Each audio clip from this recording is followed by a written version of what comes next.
Kasukses! May nakita akong post kaya gusto kong i-share sa'yo.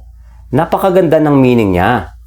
Tignan mo, may dalawang bayabas sa iisang sanga.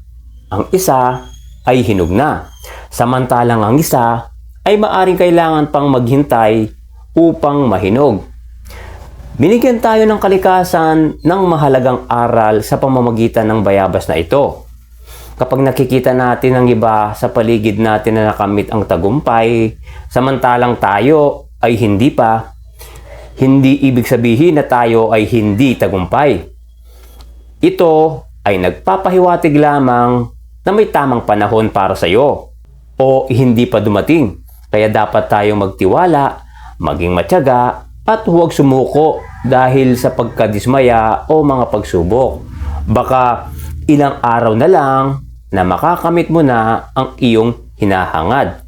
Tandaan, maaring darating din ang tamang panahon para sa iyo. Ngunit ito ay nangangailangan ng pasensya at pagtitiyaga. Tiwala sa proseso at maging matyaga at huwag kalimutan magdasal. Maraming salamat, kasukses! Bye-bye!